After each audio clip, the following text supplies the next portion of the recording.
اس تحفے کو حاصل کرنا چاہیے. یہ نبی علیہ السلام کی طرف سے اور خدا کی طرف سے اہل ایمان کے لیے تحفہ ہے. حضرت عبداللہ ابن عمر کہتے ہیں کہ صلینا مع رسول اللہ صلی اللہ تعالی علیہ وسلم، ایک دن ہم نے نبی علیہ الصلوۃ والسلام کے ساتھ مغرب کی نماز جماعت سے پڑھی. اس نماز کا کیا عالم ہوگا، پڑھائی سرکار نے ہے، پڑھی صحابہ نے ہے. اصل نبی علیہ الصلوۃ والسلام کی یہ عادت مبارکہ ہوتی تھی کہ آپ فرض نماز پڑھا کر، آپ نے دیکھا ہوگا جب ریاض الجنہ میں آپ نماز ادا کرتے ہیں تو سامنے محراب ہے یا نہیں ہے، تو محراب کی لیفٹ سائڈ کے اوپر جو گرین جالیاں ہیں، یہ نبی علیہ السلام کا حجرہ تھا، اور اس کو حجرہ حضرت عائشہ کہتے تھے. تو نبی علیہ السلام فرض نماز پڑھا کر فوراً آپ چلے جاتے تھے اپنے حجرے میں، اور بقیہ نماز بھی آ کر آپ اپنے حجرے کے اندر پڑھتے تھے. اس لیے حضور علیہ السلام نے فرمایا کہ مسجد میں نماز ادا کرنے کے بعد کچھ حصہ نماز کا گھر میں پڑھ لیا کرو، اپنے گھروں کو قبرستان نہ بناؤ. اور فرمایا کہ گھروں کے اندر بھی نماز پڑھنی چاہیے اور اس میں بڑی برکت ہوتی ہے. تو کہتے ہیں کہ نبی علیہ السلام کے ساتھ ہم نے نماز پڑھی مغرب کی. فَرَجَعَ مَنْ رَجَعَ وَأَقَّبَ مَنْ أَقَّبَ، حضور نماز پڑھا کے حضور تو چلے گئے اپنے حجرے میں. اب صحابہ اکرام نے، ان میں سے بعض صحابہ وہ تھے کہ جو نبی علیہ السلام کی سنت پر عمل کرتے ہوئے وہ بھی چلے گئے کہ ہم باقی نماز جا کر گھر میں پڑھیں گے، یا وہاں پڑھ کر وہ چلے گئے ہیں گھر میں کہ عشاء میں واپس آ جائیں گے. تو اب عقبہ من عقبہ، اور کچھ ایسے تھے کہ جنہوں نے یہ نیت کی تھی کہ ہم نصیب مغرب پڑھی ہے تو عشاء بھی پڑھ کے ہی کر جائیے. انہوں نے کیا نیت کی ہے؟ صحابہ دو حصوں میں تقسیم ہو گئے. آدھے گھر چلے گئے کہ گھروں کھانا وغیرہ کھا کے یا رسٹ کر کے واپس آ کے عشاء کی نماز پڑھیں گے. تو بعض وہ تھے کہ جنہوں نے جو دور دراز سے آتے تھے. آج کل تو آپ کو پتا ہے ہمارے یہاں گاڑیاں موجود ہیں، 1 منٹ لگتا ہے، بے شک اب کہیں بھی فوراً آ جاتا ہے بندہ. تو اس دور میں تو سب سفر پیدل ہوتا تھا. تو فرمایا کہ جیسے نبی علیہ السلام نے مغرب کی نماز پڑھائی، فَرَجَعَ مَنْ رَجَعَ، جس نے جانا تھا وہ اٹھ کر چلا گیا. وَأَقَّبَ مَنْ أَقَّبَ، اور ان میں سے کچھ ایسے تھے جو وہیں بیٹھے رہے. انہوں نے کہا جی تھوڑی تلاوت کر لیں دیا، تھوڑا استغفار کر لیتے ہیں، تھوڑی سی دعا مانگ لیتے ہیں کہ اور پھر عشاء کی نماز پڑھ کے اسی کار جائیں گے. یہ صحابہ اکرام نے جو ہے، اچھا حضور بھی چلے گئے اور کچھ صحابہ بھی چلے گئے اور کچھ صحابہ وہاں پر بیٹھے ہوئے تھے. اب حضرت عبداللہ ابن عمر کہتے ہیں کہ بڑا عجیب و غریب منظر ہم نے دیکھا. کہتے ہیں فَجَاءَ رسول اللہ صلی اللہ تعالی علیہ وآلہ وسلم مسرعاً، کہتے ہیں کہ ہم نے دیکھا کہ اچانک نبی علیہ الصلوۃ والسلام واپس آ رہے ہیں. مسرعاً کا معنی ہے جلدی جلدی تیز تیز قدموں کے ساتھ چلنا. کیا کرنا؟ کہ حضور علیہ السلام تیز تیز قدموں کے ساتھ چلتے ہوئے واپس آ رہے ہیں. قد حفظہ النفس، حضور علیہ الصلوۃ والسلام اتنے تیز چل رہے تھے کہ سرکار دا سانس پھول رہا سے. تیز چلنے کی وجہ سے حضور کے سانس پھول رہے تھے. حضور زور زور سے سانس لے رہے تھے اور حضور کے سانس لینے کی آواز بھی حضرت عبداللہ ابن عمر کہتے ہیں کہ ہم سن رہے تھے. اور کہتے ہیں کہ اس سے پہلے ایسا نہیں ہوا. جو حضرت عبداللہ ابن عمر کہتے ہیں کہ جو صحابہ اکرام مسجد میں بیٹھے ہوئے تھے کہ ہم عشاء پڑھ کے جائیں گے، تو جیسے انہوں نے دیکھا نا کہ سامنے سے سرکار دو عالم صلی اللہ علیہ وسلم واپس آ رہے ہیں اور مسرعاً تیزی کے ساتھ آ رہے ہیں. قد حسرا عن رکبتیہ، حضور علیہ الصلوۃ والسلام کا تہمت مبارک تیز چلنے کی وجہ سے اس کی پنڈلی ننگی ہو رہی تھی. حضور علیہ السلام نے ایک ہاتھ سے تہمت پکڑا ہوا اور جلدی جلدی مسرعاً تیز تیز قدموں کے ساتھ واپس مسجد کی طرف آ رہے ہیں. اور حضرت عبداللہ ابن عمر کہتے ہیں جیسے ہی ہم نے سرکار دو عالم صلی اللہ علیہ وسلم کو دیکھا نا، کہتے ہیں کہ ہم سارے بادب حضور کی کھڑے ہو گئے کہ بھائی کوئی حضور علیہ السلام ایک ابھی گئے تھے اور پھر جلدی جلدی واپس آئے.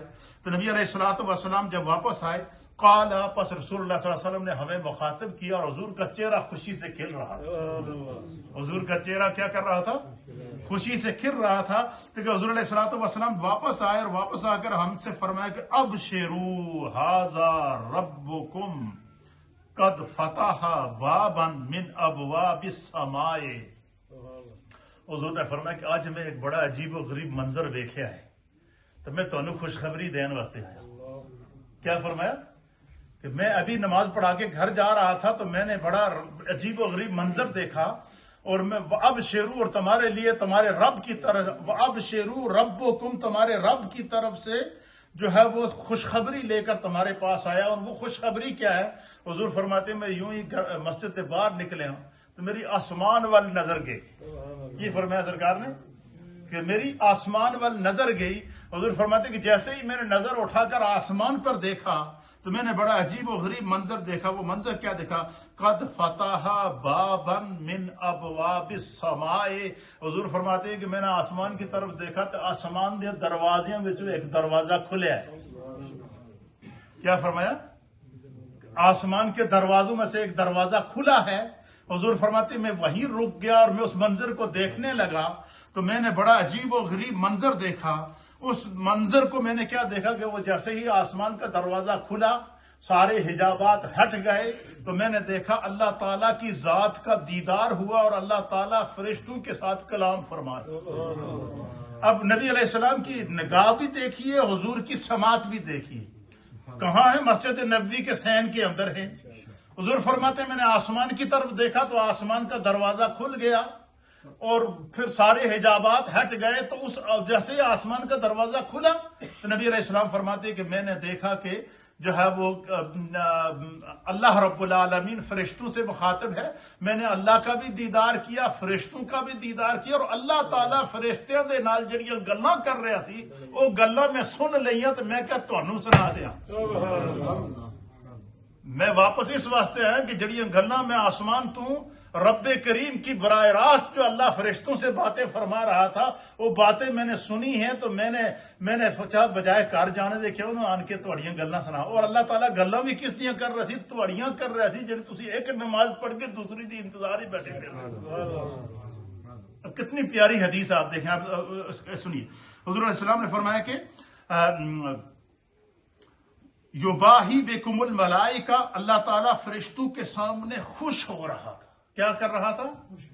اللہ تعالیٰ فرشتوں کے سامنے خوش ہو رہا تھا. یقولو، اللہ تعالیٰ فرشتوں سے فرما رہا تھا. کیا فرما رہا تھا؟ انظرو، اے میرے فرشتوں دیکھو تو صحیح. وہ مسجد وچ میرے نبی کی مسجد میں دیکھو، میرے نبی کے صحابہ کو دیکھو. کیا دیکھو؟ کیا دیکھے ان میں؟ انظرو الی عبادی، میرے ان بندوں کی طرف دیکھو. قد قضوا فریضۃ، ابھی مغرب کی نماز کا فرض ادا کیا. وَيَنْتَظِرُونَ الْأُخْرَى وَهُمْ يَنْتَظِرُونَ الْأُخْرَى، اتھے ہی مسجد بھی بیٹھے اس انتظار بھی کہ اسی عشاء پڑھ کے جاؤں گے. اللہ اکبر. یہ حدیث ہے پوری. یہ اس کو میں نے ترجمہ لفظ ب لفظ آپ کو سنا دیا. اس میں پیغام کیا ہے؟ پیغام یہ ہے کہ کبھی کبھی ہمیں اگر اللہ موقع دیتا ہے، یہ جو گرمیوں کے دن ہوتے ہیں نا، اس میں عشاء کی اور مغرب کی نماز میں 1 گھنٹے، سم ٹائم گھنٹے سے بھی کم وقت ہوتا ہے. اور یہ جس ملک کے اندر ہم رہ رہے ہیں یہاں پر علماء کا ان دنوں میں جون، جولائی اور اگست، یہ جو مہینے ہیں، ان مہینوں کے اندر علماء کا اختلاف ہے. بعض علماء کے نزدیک تو عشاء کا وقت شروع ہی نہیں ہوتا، اور بعض کے نزدیک یہ ہے کہ وہ جب عشاء کی نماز مغرب کی نماز پڑھ کے فوراً وہ کچھ دیر وقفہ کر کے، بعض مسجدوں میں برمنگھم کے اندر بھی ہو رہا ہے، مانچسٹر کے اندر بھی بعض مساجد میں ایسا ہو رہا ہے کہ وہ مغرب کی نماز پڑھ کے 15 منٹ انتظار کرتے ہیں اور فوراً عشاء کی نماز پڑھ لیتے ہیں.